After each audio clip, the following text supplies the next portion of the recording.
오늘 말씀에 우리 교회와 또 오늘 성장반 수료하시는 우리 성도님들에게 많은 위로와 도전이 될 수 있기를 주의 이름으로 축복합니다. 오늘 본문은 이제 안디옥 교회의 새로운 출발이 시작되는 시점입니다. 새로운 복음의 문이 열리는 그 모습을 보여주고 있는데요. 안디옥 교회는 특별히 몇 가지 특징이 있습니다. 첫째는 이방 지역에 최초로 세워진 교회라는 거죠. 예루살렘 교회가 유대인들 중심으로 세워졌다면 안디옥 교회는 이방인들과 헬라인들 중심으로 세워진 교회입니다. 두 번째, 예루살렘 교회는 화려한 리더들이 많았습니다. 이름만 들어도 명성이 있는 리더들이 세웠던 교회.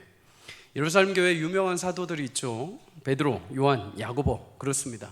그런데 안디옥 교회는 그에 비해서 유명한 사람이 별로 없습니다. 사도행전 11장에 보면 예루살렘 교회에 박해가 일어나서 많은 사람들이 이곳저곳으로 흩어질 때 안디옥 지역에 온 성도들이 특별히 안디옥에 사는 유대인들에게만 복음을 증거했습니다. 그러다가 구브로와 구레네 몇 사람이 안디옥에 사는 헬라인들, 이방인들에게 조금씩 복음을 증거하기 시작을 했죠. 그러면서 안디옥에 점점 이방인들이 예수를 믿는 역사가 일어나게 됩니다. 그리고 이제 바나바와 바울이 그 안디옥 교회에 찾아가서 교육을 하고 목회를 하면서 본격적으로 안디옥 교회가 이방인 교회로 태동하기 시작을 하죠. 여러분, 예루살렘 교회에 비하면 화려한 사도들도 별로 없습니다. 화려한 성령의 어떤 역사도 성경이 그렇게 많이 얘기하지 않습니다. 그런데 이 안디옥 교회에는 딱 하나 있던 것이 있습니다. 그게 무엇이냐? 무명의 전도자들을 통해 전파된 예수 그리스도의 복음이 안디옥 교회에 있었습니다. 철저하게 말씀 가운데 역사하시는 성령의 일하심, 그리고 안디옥 교회만이 가지고 있는 하나님을 향한 뜨거운 사랑이 선교지, 이방을 향한 선교의 사역에 있어서 가장 필두로 하나님께서 안디옥 교회를 사용하신 이유와 근거가 되는 것이죠. 여러분, 우리의 택하심과 부르심, 그리고 보내심도 이와 같습니다. 내 생각, 내 능력, 나의 계산을 넘어서 하나님은 택하신 그 일을 확정하시고 부르시고 마침내 그 사명을 완성하시는 분인 줄 믿습니다. 그래서 세상의 어떤 권력도 먼저 복음이 증거되었던 예루살렘 교회보다도 한참 더 늦게 태동을 하고 화려한 사람도 없었음에도 불구하고 무명의 그리스도인들을 통해 세워진 안디옥 교회가 하나님의 영광 가운데 쓰임을 받게 된 것이죠. 20년 전에 신대원 다닐 때 교수님 한 분이 이런 이야기를 하신 적이 있습니다. 여러분이 목회하는 시대가 될 때, 즉 10년, 20년 후에는 지금처럼 한국교회 앞장서시는 대표되는 목사님들이 많이 안 계실 것입니다. 이름도 화려하지 않고 더 이상 교회도 화려한 명성이 사라진 시대가 될 수 있을 겁니다. 하지만 그때가 되면 화려하지 않지만 이름도 없이 알아주지 않지만 홀로 거친 들을 묵묵히 말씀을 따라 걸어가는 목회자와 무명의 교회가 영광스럽게 사용될 것입니다. 저는 그때 그 말이 무슨 말인지 몰랐거든요. 그 당시에는 진짜 한국교회에 내노라 하는 목사님들이 주구장창 딱 자리를 잡고 포진하셔가지고 그 목사님이 한마디만 하시면은 막 온 대한민국의 성도들이 움직일 정도로 그렇게 유명하신 목사님들이 많았죠. 그런데 물론 지금도 계십니다. 그런데 옛날만큼 그렇게 화려한 명성과 위대한 교회들의 모습은 보이지 않죠. 그런데 여러분, 지금 옛날보다는 그렇게 두각을 나타내는 교회, 목회자분들이 계시지 않는다 하더라도 한국 교회를 보면은 그래도 여러 곳에서 여전히 영혼들을 위해 눈물을 뿌리고 묵묵히 하나님이 주신 사명을 꿋꿋하게 붙들고 가는, 들판에서 홀로 진짜 믿음으로 살아가는 목회자들과 교회가 남아있는 줄 믿습니다. 그래서 한국교회가 여전히 여러 가지 풍파가 있고 여러 이야기들이 있고 화려하게 정말 자신을 내세울 수 있을 만한 자랑스러운 목회자나 교회가 보이지 않더라도 그럼에도 하나님이 그런 현실 속에서 대한민국의 교회들을 들어 사용하고 계시고 흔들리지 않는 하나님의 나라로 세워가고 계시는 줄 믿습니다. 사랑하는 성도님들, 우리 교회도 그런 교회가 되기를 주의 이름으로 축복합니다. 화려하지 않고 겉으로 뭔가 유명한 사람이 없고 내 안에 무엇인가 자랑할 만한 것이 없다 하더라도 우리 안에 유일하게 계신 예수님의 그 복음의 위대한 사랑과 그 능력을 통해 이방의 많은 교회에 쓰임받았던 안디옥 교회처럼 우리도 한국교회 아래서 묵묵히 우리가 가야 할 성도의 길, 교회가 해야 할 합당한 길을 그저 묵묵히 걸어 하나님께서 고귀하게 사용하시는 복된 은혜가 있기를 주의 이름으로 축복합니다. 오늘 1절에 보면 안디옥 교회를 이끌었던 사람들이 등장을 합니다. 1절 우리 다 함께 읽어보도록 하겠습니다. 시작. 안디옥 교회에 선지자들과 교사들이 있으니 곧 바나바와 니게르라는 시므온과 구레네 사람 루기오와 아멘. 여러분, 교회마다 하나님이 세우신 사람들이 분명히 있습니다. 안디옥 교회도 마찬가지죠. 5명의 세워진 사람들, 바나바, 시므온, 루기오, 마나엘, 사울입니다. 가장 먼저 등장한 사람은 바나바이죠. 바나바는 우리가 이미 앞서 나눈 것처럼 구브로 섬에서 태어난 사람으로 레위 지파 사람입니다.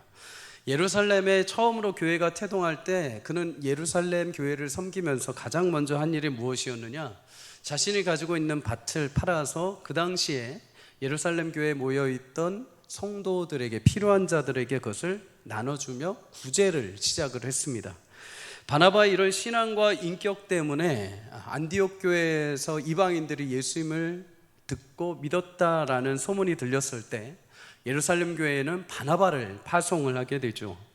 바나바는 이와 같이 그의 성품과 신앙에 있어서는 참 아름답게 쓰임받은 사람입니다. 이뿐만이 아니죠. 그는 누구도 환영해 주지 않았던 사울, 그러니까 바울 이전에 사울, 그 사울을 옆에서 변호까지 해줬던 사람입니다. 안디옥 교회에 시무를 하러 갔을 때 아무도 알아주지 않던 그 사울을 데리고 와서 이제 안디옥 교회에서 함께 동역을 시작을 하게 되죠. 한마디로 이 바나바는 벽이 없는 사람입니다. 눈에 보이는 대로, 인종에 보이는 대로 사람의 어떤 직접 수준에 따라서 판단하거나 제한을 두는 것이 아니라 하나님의 신실한 부르심 앞에 벽이 없이 수용하고 사랑하고 합력하여 선을 이루었던 사람인 것이죠. 그래서 그 뒤에 나오는 동역자들을 보면 하나같이 다 골고루 다 제각각 종류별의 사람들이 등장을 합니다. 두 번째 사람 누굴까요? 바나바를 통해서 하나님이 두 번째 일꾼을 세우셨는데 니게르라는 시므온을 세우십니다. 여러분, 니게르라는 이 라틴어는 검다라는, 검은이라는 뜻을 가지고 있습니다. 우리가 아프리카 흑인들을 향해서 직접 사용하시면 안 됩니다. 영어로 니그로라는 단어를 쓰죠. 이게 흑인이라는 단어입니다. 이게 니게르에서 유래해서 나온 말이죠. 결국 이 시므온이라는 사람은 흑인으로서 개종한 사람입니다. 당시 흑인은 노예로 쓰임받던 사람들이죠. 세상에서 노예로 쓰임받던 사람이 교회 공동체 안에 들어와서는 교회의 리더로 지금 서서 섬기고 있는 것입니다. 세 번째 인물은 구레네 사람 루기오라는 사람입니다. 루기오는 성경학자들마다 좀 의견이 분분합니다. 어떤 사람은 누가를 가리키기도 하고 어떤 사람은 로마서 16장 21절에 바울의 친척 누기오를 말한다라고 이야기를 합니다. 누가가 됐든 누기오가 되었든 그 뒤에 루기오라는 이 사람은 다시 성경에 등장하지 않습니다. 성경에 등장하지 않는 인물, 그만큼 무명의 사람인데도 불구하고 안디옥 교회의 5명의 리더 중에 한 사람으로 세워져서 지금 사역을 감당하고 있는 거죠. 네 번째 인물, 헤롯 안디바의 젖동생인 마나엔이라는 사람입니다. 젖동생이라는 말은 같이 자랐다라는 의미입니다. 같이 한 곳에서 한 유모의 젖을 먹든 엄마 아래서 살았든 함께 자랐다라는 거죠. 이스라엘을 지배하던 로마는 유대 지역을 분할해서 왕을 몇 명 세워서 왕의 직분을 감당하게 했습니다. 그 왕을 갖다 우리는 분봉왕이라고 성경은 얘기를 하죠. 그 중에 한 명이 바로 헤롯 안디바입니다. 헤롯 안디바는 여러분 아시다시피 세례 요한을 참수했던 왕이고 또 예수님을 향해서 재판했던 사람입니다. 그런데 놀랍죠.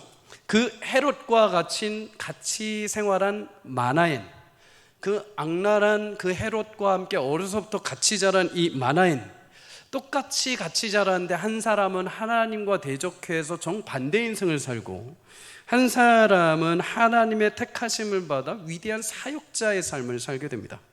여러분, 그래서 우리는 내가 태어난 어떤 혈통이나 나의 환경이나 나의 어떤 자라온 현실에 대해서 원망하거나 불평할 필요가 없습니다. 똑같이 살아왔다 하더라도 어떤 누군가는 하나님과 반대되는 삶을 살지만, 똑같은 현실을 살았을지라도 어떤 누군가는 하나님 편에 서서 하나님 앞에 쓰임받는 놀라운 역사가 있는 것입니다. 여러분, 하나님의 택하심과 부르심, 보내심에는 우리 인생의 그런 환경과 우리 실력과 우리가 태어난 어떤 혈통을 뛰어넘어 복음의 능력으로 하나님 택하셨다면 그의 인생을 완전히 새롭게 다시 사는 은혜를 베풀어 주시는 줄 믿습니다. 여러분, 마지막으로 등장하는 인물은 하나님의 택하심과 부르심에 있어서 우리를 더욱 놀라게 하는 인물, 사울입니다. 사울은 이제 13장 이후부터는 바울이라는 이름으로 성경에 등장하면서 우리가 아는 것처럼 여러 교회를 전도하며 다니면서 복음 증거를 한 인물이죠. 여러분, 그리스도인으로 살아가는 모든 자들을 향해서 분내고 살게가 등등했던 자가 사울입니다. 교회와 성도를 핍박하는데 가장 앞장섰던 인물이고, 그 일을 위해서라면 자기 목숨까지 바쳤던 인물이 사울입니다. 그랬던 인생이 예수님의 강권적인 부르심 통해서 변화가 되고, 완전히 이제는 예수님을 따르는 인생으로, 예수님과 함께 죽고 예수님을 위해 사는 자로 완전히 인생이 역전이 된 것입니다. 여러분, 5명의 리더들, 이들은 출신과 배경이 전부 다 다릅니다. 어느 것 하나 어울리기가 쉽지 않습니다. 그런데 그들은 함께 모여서 하나님 나라를 위해서 안디옥 교회를 섬기고 있습니다. 여러분, 교회는 그런 곳입니다. 하나님의 택하심과 부르심을 따라 모두가 서로 다르지만은 하나님이 그의 이름을 부르시고 명하셔서 세우셨다면 서로 세우고 섬기는 곳, 그럴 때 교회는 약속하신 하나님의 풍성한 은혜를 누리게 되는 줄 믿습니다. 여러분, 그렇다면 이렇게 서로 각자 다른 인생을 살다가 세워진 인생들, 각자 다른 현실에 살다가 하나님의 부르심을 통해서 세워진 이 리더들이 교회 안에서 어떤 섬김을 했을까요? 1절에 보면 이들 향해서 선지자들과 교사들이라고 표현을 합니다. 선지자라는 것은 풀어서 가르치는 자라는 의미가 있습니다. 하나님의 말씀을 해석하고 그것을 풀어서 선포하고 알려주는 자인 거죠. 지금으로 따지자면, 굳이 해석해보자면 목사에게 해당이 됩니다. 또한 교사로 섬겼다고 합니다. 여기서 가르치는 교사는 지금의 교사라기보다는 가르치기에 적합한 사람이라는 의미입니다. 지금으로 적용을 해보자면 신학교 교수 정도의 수준인 것이죠. 성경을 연구하고 해석해서 성도들을 가르치는 자들, 그리고 설교하는 선지자를 향해서 옆에서 그 말씀을 전할 수 있도록 협력하고 돕는 역할을 했던 사람입니다. 여러분, 이렇게 안디옥 교회의 리더십은 태어난 곳, 인종, 혈통이 다 달랐습니다. 그럼에도 인종과 신분을 넘어서 그들이 함께 모여서 선지자로 교사로 교회를 섬긴 것은 성령이 그들을 하나 되게 하심인 줄 믿습니다. 여러분, 복음을 듣고 그리스도의 공동체로 모인 교회는 그런 곳이 되어야 합니다.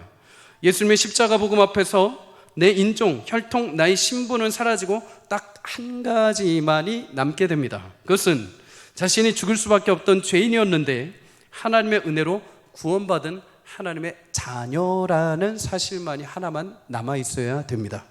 더 이상 자신의 과거가 문제가 되어서도 안 되고, 더 이상 세상에 나의 이력이나 나의 신분이 하나님 나라의 영광을 가려서도 안 되고, 이전에 내가 어떻게 살았든지 간에 그 삶 때문에 그것이 나의 허물이나 나의 자랑이 되어서도 안 되고, 누군가를 차별할 수도 없는 조건입니다. 그곳이 바로 교회라는 것입니다. 그래서 고린도후서 5장 17절은 누구든지 그리스도 안에 있으면 새로운 피조물이라고 말씀합니다.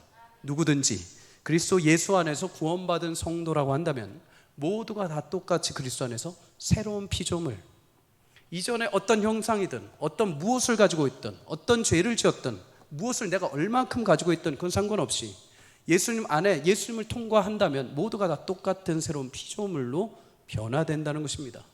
그 전에 내가 가지고 있던 것들, 나의 혈기, 나의 혈통, 나의 능력, 나의 자랑, 모든 것들이 예수님 안에서는 다 죽어버리고 이제 예수님으로 살게 되는 것입니다. 사랑하는 성도님들, 우리 모두 예수님을 통과하는 은혜가 있기를 주의 이름으로 축복합니다. 예수님을 통과하지 않으면 성도가 될 수 없습니다. 예수님을 통과하지 않으면 하나님 나라의 거룩한 백성이 될 수가 없습니다.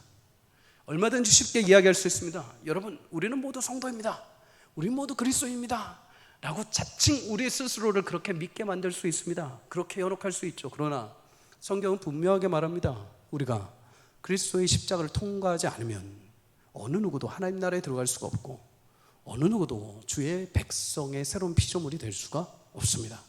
사랑하는 성도님들, 우리 모두가 그리스도의 그 십자가를 넘어 영광의 부활의 은혜에 참여할 수 있기를 주의 이름으로 축복합니다. 내 모든 과거의 혈기와 나의 모든 자아는 예수님의 십자가 앞에 함께 죽고 예수님으로 다시 살아 아름다운 교회와 하나님 나라를 세워갈 수 있는 은혜가 있기를 주의 이름으로 간절히 축복합니다. 그래서 에베소 4장 11절은 이렇게 말씀합니다. 11절과 12절 우리 함께 읽습니다. 시작.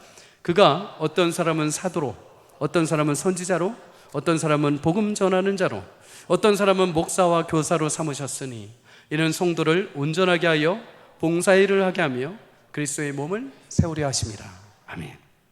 그 전에 무슨 일을 하든, 세상에서 직책이 무엇이든, 세상에서 어떤 능력을 가지고 있든 그거는 상관없이 예수님을 통과한 성도라고 한다면 그 안에 교회에서 하나님께서 사람을 세우시는데 사도와 선지자와 복음 전하는 자로 세우셨다고 합니다. 물론 이 세 가지는 신약 시대의 성경을 끝으로 모든 직분은 이제 마무리가 되었습니다. 더 이상 내가 사도요, 내가 선지자요, 내가 복음 전하는 자요라는 직분은 이제 이 세상에 존재하지 않죠. 대신에 하나님 그 직분의 정신을 이어서 이 시대에 목사와 교사를 남겨주셨습니다. 말 그대로 목사는 말씀을 전하는 자고 교사 역시 전문적으로 성경의 지식을 가르치는 자죠. 그런데 여기서 교사를 조금 더 확장해 보자면 이 시대의 교회에 리더와 이끌어가는 자들, 부교육자들, 중직자들이라고 할 수 있습니다. 여러분, 그런데 그렇게 세워진 이유가 무엇이냐? 그렇게 직분을 세우고 영광스럽게 리더로 세워주신 이유가 무엇이냐? 1차로 성도를 온전하게 하기 위함이라고 합니다. 다른 모든 것들 제쳐놓고 성도를 온전하게 세우는 데 있다고 합니다. 예수님만의 새로운 피조물에 대해서 이제 내가 예수님만에 죽고 예수님으로 산 인생이 되었는데 어떤 새로운 목적이 있는지, 성도로서 하나님을 영화롭게 하며 예배하며 하나님이 부르신 그 목적대로 살 수 있도록 알려주고 가르쳐주고, 때로는 길을 잃을 때마다 다시 길을 찾게 알려주고 계속해서 설득해 나가는 것, 그것이 목사, 그것이 교사들의 역할이라는 거죠. 여러분, 그렇게 세워진 성도들 온전하게 마땅히 성도의 길을 가야 되는 그 길에 딱 부협해서 밀어넣은 다음에 무슨 일을 해야 되느냐? 성도로 하여금 교회에 봉사하게 하기 위함이라고 말합니다. 여러분, 여기서 봉사라는 것은 우리가 섬기는 것도 있지만은 하나님 나라를 세워가는 목적에 합당하게 살아가는 것을 의미합니다. 사랑하는 성도님들, 지금도 하나님은 택함 받은 성도를 부르시고 온전하게 하셔서 교회를 그 안에서 넓게는 하나님 나라를 함께 세워가게 하시는 줄 믿습니다. 출신과 신분, 우리의 능력은 다를 수 있지만 각자 부르신 위치에서 하나님이 주신 은사와 은혜대로 겸손하게 섬길 때 하나님이 예수님을 통해서 우리에게 부여하신 성도의 온전함을 따라 교회를 세우고 하나님 나라를 세우는 놀라운 역사를 우리 가운데 베풀어 주실 줄 믿습니다. 여러분, 이렇게 세워진 안디옥 교회 성도들에게 하나님이 성령을 통해서 새로운 비전을 보여주십니다. 오늘 2절과 3절에서 그 비전이 드러나게 되죠. 우리 함께 읽어봅니다. 시작. 주를 섬겨 금식할 때에 성령이 이르시되 내가 불러 시키는 일을 위하여 바나바와 사울을 따로 세우라 하시니 이에 금식하며 기도하고 두 사람에게 안수하여 보내니라. 아멘. 하나님은 안디옥 교회에서 섬기던 바울과 바나바를 본격적으로 이방의 복음 전파자로 택하셔서 파송을 준비시키십니다. 그런데 여러분, 이 위대한 하나님의 부르심을 받은 교회의 영적 자세가 어떠했는지 우리는 조금 눈여겨봐야 됩니다. 2절에 교회가 그때 무엇을 하고 있었느냐? 주를 섬겨 금식하고 있었다라고 말합니다. 여러분, 여기서 섬기다라는 이 단어는 영어로 하면은 워시핑이라고 합니다. 워시핑. 사람이 사람에게 이 단어를 쓰게 되면은 서로 봉사한다, 서로 구제한다, 섬기다라는 뜻이 됩니다. 그런데 이 단어가 인간이 하나님을 향하게 되면 그때는 워십, 예배한다라는 의미가 됩니다. 그러면 여러분, 이들은 교회에서 물론 가르치는 일도 있고 말씀을 선포하는 일도 있는데 이들이 가장 먼저 한 것은 무엇이냐? 하나님께 예배하는 일이었습니다. 성도님들, 교회의 비전과 성도의 인생의 놀라운 미래는 하나님께 예배할 때 우리 가운데 기름 부어지는 줄 믿습니다. 놀라운 변화와 새로운 놀라운 하나님의 비전은 내가 이야기를 하거나 내가 회의할 때 내가 짜놓은 어떤 스케줄에서 나오는 것이 결코 아닙니다. 그건 그냥 세상의 일로 끝이 나게 될 겁니다. 어느 것도 하나 합력하여 선을 이룰 수 없을 겁니다. 반대로 여러분, 하나님 앞에 예배하며 하나님의 영광의 임재 가운데 들어갔을 때, 하나님의 그 신령하신 은혜를 우리 가운데 부으실 때 생각나게 하시는 수많은 비전들은 하나님의 꿈이 내 꿈이 되는 것입니다. 그것은 하나님이 보여주시고 하나님께서 깨닫게 하시고 하나님이 이루실 것을 우리 마음에 투영해 주신 것이죠. 그 비전을 붙들고 교회가 달려가는 것입니다. 그 비전을 붙들고 목사가 말씀을 선포하는 거죠. 그 비전을 붙들고 교사들이 힘써 달려가는 것입니다. 그 비전을 붙들고 봉사하는 자들이 봉사하는 것입니다. 그 하나님의 영광의 예배 가운데 주시는 비전이 없이 내 마음과 내 생각대로 하기 시작하면은 부딪히게 됩니다. 상처만 일어나게 되는 거죠. 사랑하는 성도님들, 예배 가운데 성령의 강권적인 역사를 통해 교회는 꿈을 꾸고 새로운 비전이 시작되는 줄 믿습니다. 그래서 예배에서 승부가 걸려야 됩니다. 예배에서 실패하면 다 실패하는 겁니다. 예배에서 무너진 교회는 죄송하지만 다 끝난 교회입니다. 예배에서 하나님의 임재와 은혜와 하나님을 향한 경외하는 마음이 사라져버리면 그 아무리 해도 쇼에 불과합니다. 사랑하는 성도님들, 예배에서 승리할 수 있기를 주의 이름으로 축복합니다. 그래서 사단은 늘 우리 예배를 방해합니다. 예배를 늘 치고 들어옵니다. 예배 가운데 자꾸만 거슬리게 하고, 자꾸만 뭔가 눈에 들어오게 하고, 자꾸만 사람이 보이게 만들고, 자꾸만 머릿속에 다른 걱정, 염려들로 계속해서 채워넣습니다. 하나님의 말씀, 하나님을 향한 찬양, 하나님을 향한 기도, 하나님을 향한 집중 다 사라지게 만들고, 이 자리에 있지만 내 영혼이 다른 데 있는 것처럼, 껍데기만 있는 것처럼 남겨버리는 거죠. 성도님들, 오늘 이 시간 우리 심령 가운데 예배를 향한 하나님을 향한 믿음의 소망들이 다시 회복되기를 주의 이름으로 축복합니다. 최근에 저희는 관리 집사님을 모시고 계십니다. 지금까지 우리 수년 동안 수고하신 우리 집사님과 권사님 너무나 애 많이 쓰셨습니다. 오늘이 금요기도의 마지막입니다. 아쉬우시죠? 우리 교회에서 하는 금요기도에 정말 열심히 섬겨오셨는데 그 후임자를 찾기가 너무 쉽지 않습니다. 정말 저렇게 부부가 같이 교회를 섬기는 것이 정말 요즘에는 정말 모시기가 쉽지 않습니다. 그런데 그래도 기도하면서 지금 모시고 있습니다. 여러 이력서들 이렇게 받고 있는데 어떤 집사님 이력서 가운데 제 눈에 들어온 이력서가 하나 있습니다. 물론 이분을 뽑았다는 건 아닙니다. 자기소개서를 이렇게 읽다가 자기소개서 이 한 구절이 저의 머리를 땡 치는 느낌이 들었습니다. 거기 뭐라고 쓰여 있느냐? 성전을 깨끗이 하고 온전한 예배를 드리기 위해 최선을 다해 준비하겠습니다. 성도님들을 교회에 안전하게 모셔오고 만찬을 나누면서 친교를 할 수 있도록 공간도 청결하게 하겠습니다. 특히 안전에 주의하여 주님의 영광을 가리는 일이 없도록 최선을 다할 것입니다. 여러분, 제가 이 자기소개서 이 한 구절을 딱 읽는 순간 제 자신이 너무 부끄러우면서 한편으로는 위대한 도전을 받았습니다. 목사라고 하면서 성전을 위해서 얼마나 청소를 하고 얼마나 깨끗하게 해봤으며 예배한답시고 얼마나 예배를 사모하고 진정으로 최선을 다해보았는가. 내 자신이 하나님의 영광의 도구가 되지 못할지언정 내 그 영광을 가리지 않도록 내 마음에 최선을 다했는가. 하나님의 백성으로서 성도로서 하나님의 영광을 드러내지 못할지언정 내 삶의 형태와 내 삶의 인격과 나의 말이 얼마나 하나님의 영광을 가리고 있지 않았는가. 너무도 부끄러우면서 도전을 받았습니다. 사랑하는 성도님들, 예배를 대하는 성도의 자세도 이러해야 합니다. 예배를 나의 사명처럼 여기며 하나님께 순전한 마음과 최선을 다하는 마음으로 드려야 합니다. 물론 예배는 영과 진리로 드려야 합니다. 그런데 그 영과 진리라는 것은 성령께서 열어주셔야 됩니다. 그건 내 힘으로 될 수 있는 것이 아닙니다. 하나님께서 성령의 은혜를 부어주실 때 그 영이 충만하며 그 진리가 우리의 계시 가운데 투영되며 그것을 밝히 드러내시며 하나님 기뻐하시는 예배가 되는 거죠. 그런데 그것이 성령과 진리로 드린다 하여서 나의 인간적인 태도와 나의 열심마저도 패스되는 것은 아닙니다. 하나님을 향한 진정 사모하는 마음, 주님께서 오늘 나를 찾아오시고 나를 만나기를 간절히 소망하시는 그 마음을 들여 겸손하게 주의 말씀 앞에 서는 자, 하나님을 흠모하며 오직 주님만이 나의 영광이요 나의 주인이시요 주님만이 오늘 나를 만나주시어 내가 살 수밖에 없는 인생인 것을 고백하며 하나님 앞에 진실함으로 찬양하며 하나님 앞에 진정으로 기도하며 간구하는 영혼들, 그런 영혼들의 예배를 하나님 기뻐 받으시는 줄 믿습니다.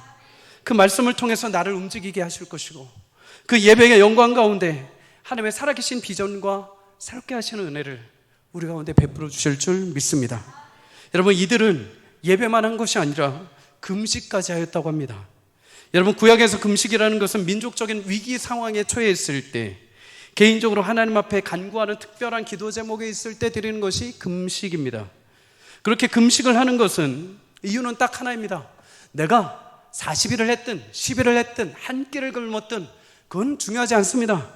금식의 본질적인 이유와 목적이 무엇이냐? 내 힘으로 안 된다는 것입니다. 지금 이 모든 상황은 하나님, 내가 내 능력으로 할 수가 없다는 겁니다. 하나님이 하셔야 된다는 겁니다. 하나님의 주권, 하나님의 능력만이 이것을 이루시고 행하실 수 있다는 것. 그래서 내가 식음을 전폐하고 하나님의 하심을 위대한 신앙 고백으로 금식으로 주님 앞에 서는 것이죠. 여러분, 하나님이 세우신 교회는 철저하게 하나님의 뜻과 비전을 따라 하나님이 보내신 곳으로 가야 하고 하나님이 하라고 명하신 일을 해야 하며 하나님께서 뜻하신 바를 이루어 가야 되는 줄 믿습니다. 근데 이거는 인간의 방법으로는 도저히 생각해낼 수가 없습니다. 인간의 능력으로는 할 수 있는 것이 아닙니다. 그래서 우리는 기도하는 것이죠. 그래서 우리는 금식하는 것입니다. 왜요? 그냥 남들 자랑하려고 하는 것이 아니라 그렇게 해서 하나님의 뜻을 알아야 되기 때문입니다.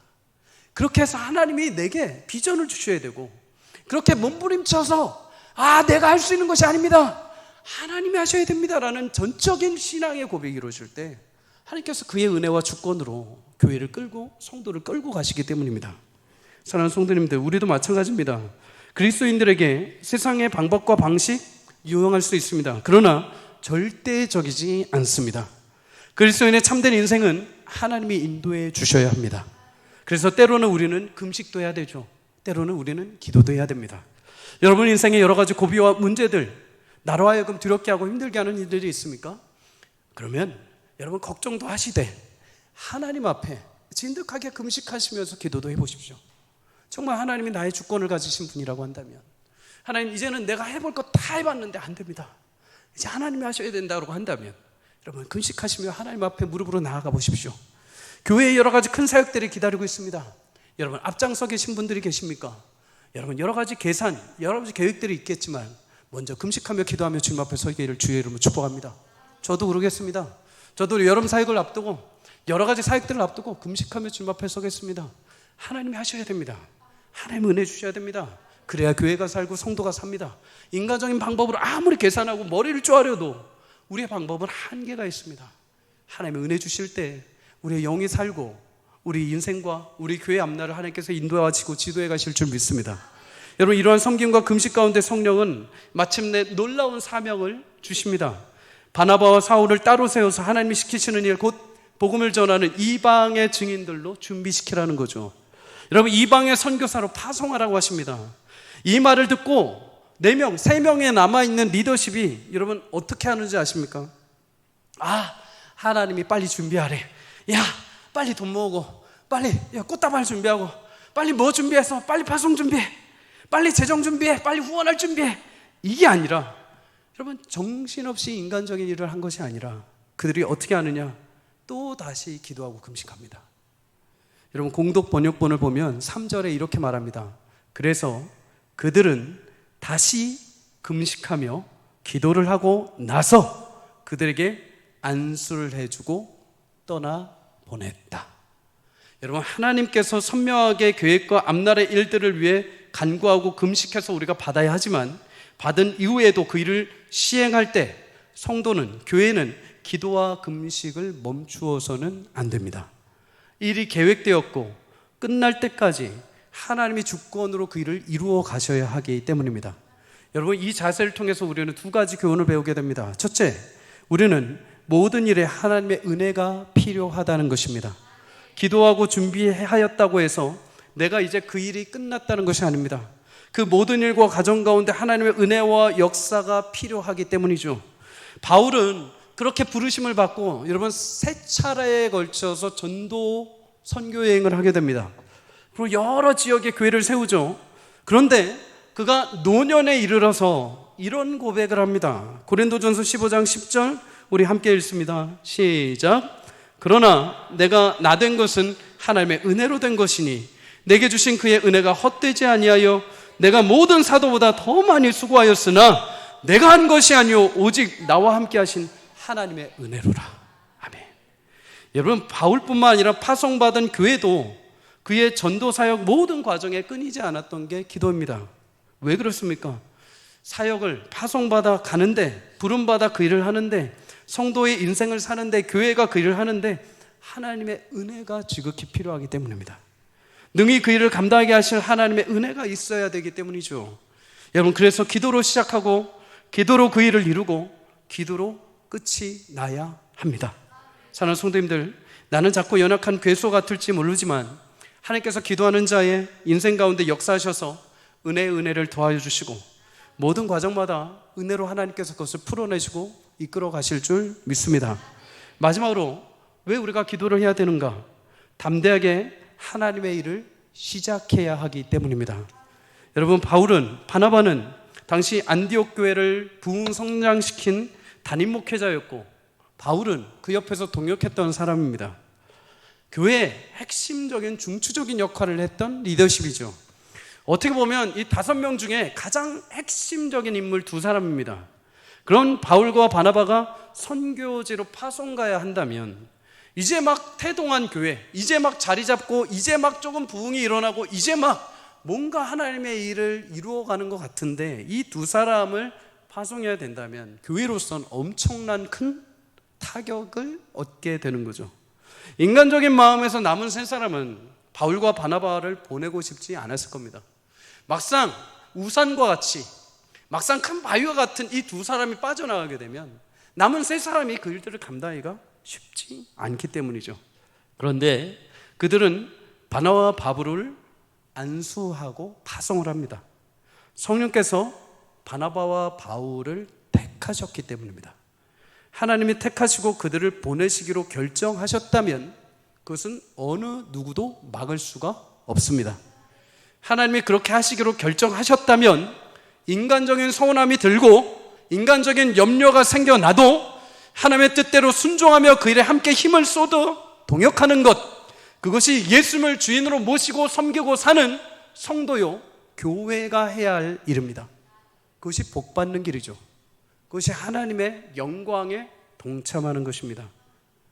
아쉬운 마음이 들었지만 그들은 담대하게 파송을 할 수 있었습니다. 어떻게 해요? 여러 가지 고민이 있었겠죠. 근데 성령의 비전을 받고 그들은 다시 기도의 자리로 갑니다. 다시 금식의 자리로 갑니다. 하나님, 말씀하신 그대로 우리가 바울과 바나바를 파송할 수 있는 담대함을 주십시오. 그들이 가도 우리 교회에 거룩한 하나님의 역사가 끊이지 않도록 도와주십시오. 그들이 가는 곳곳마다 하나님의 역사와 은혜가 끊이지 않게 해주시고 우리 교회가 그들을 위해서 기도하며 함께 선교하는 교회가 되게 해주십시오. 그런 금식과 기도를 통해서 그들은 본격적으로 파송을 하게 됩니다. 여러분, 그런데 놀랍죠?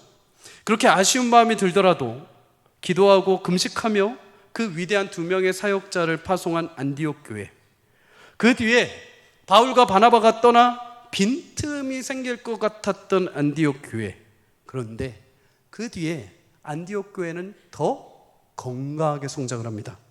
그리고 바울과 바나바가 여러 전도 여행을 할 때마다 안디옥 교회는 묵묵히 기도로 도구하며 연보를 보내며 그들의 사역을 후원하는 교회로 자리 잡게 됩니다.